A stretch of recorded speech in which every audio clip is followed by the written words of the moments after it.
السلام عليكم ومرحبا بكم في مطبخ أسماء كوك. اليوم جبت لكم وصفة نتاع سلطة الكول سلو المشهورة بكنتاكي. مباشرة مع المقادير.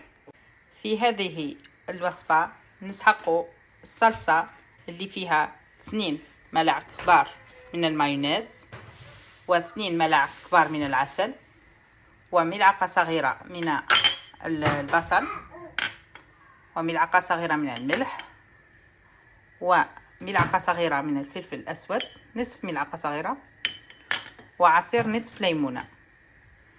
ونسحقوا في الوصفة نصف راس تاع كرنب يكون متوسط، وحبة تاع جزر، ونصف بصلة.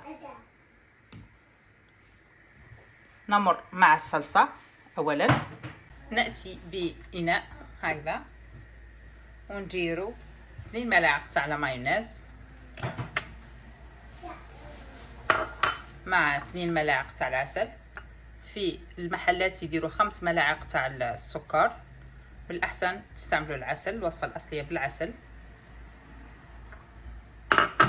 ملعقة صغيرة نتاع البصل بودرة، وملعقة صغيرة نتاع ملح، ونصف ملعقة نتاع فلفل أسود، ونصف ليمونة، و5 ملاعق خل تفاح.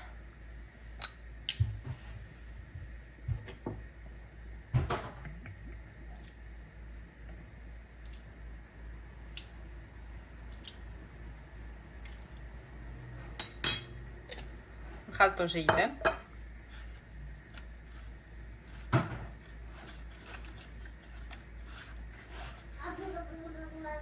حصلنا على هذه النتيجة.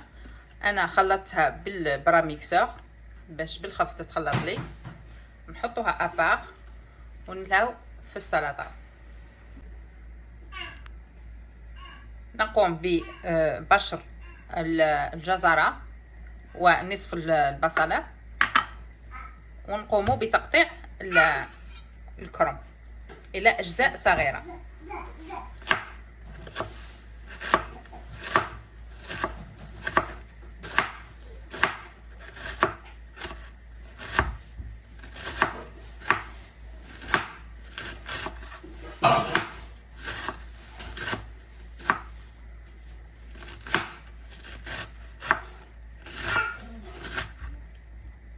حاولوا نديروه رقيق.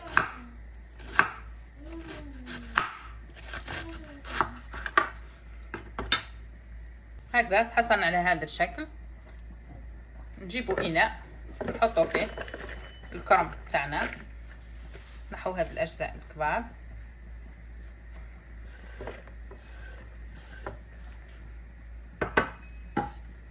هكذا، ونصف البصل المبشورة، والجزرة المبشورة في الجهة الكبيرة. دايما في هذه كوليسلو، سلطة كوليسلو، الكرنب أكثر من الجزر. نجيبوا الصلصة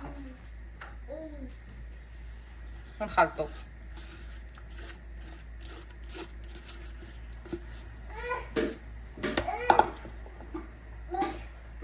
نخلطوها جيدا.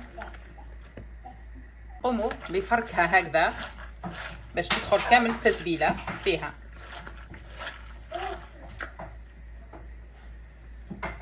ذا صارت السلطة جاهزة معنا، سلطة الكول سلو، ونشوفوها في صحن التقديم. هي من الأحسن يخلوها في الثلاجة ليلة كاملة باش تستهلك، ما يستهلكوهاش ثمثم. وفي الأسواق راهم يديروا السكر، ما يديروش العسل، والوصفة الأصلية لازم تكون بالعسل. هذه هي سلطة الكول سلو الشهيرة التي تقدم في المطاعم الكبرى والKFC بالخصوص، مع الدجاج كريسبي والمشويات. تقدم كما تحبوا ديروها مع المشويات أو الدجاج كريسبي، مش شرط. والوصفة الأصلية دايما لازم تتقيدوا بها، هي بالعسل ليست بالسكر. اللي يخدموها بالسكر هي وصفة سوقية وليست الأصلية. والآن ما بقى لي إلا نقول لكم دمتم في رعاية الله وحفظه، وإلى اللقاء مع وصفة أخرى إن شاء الله. مع السلامة.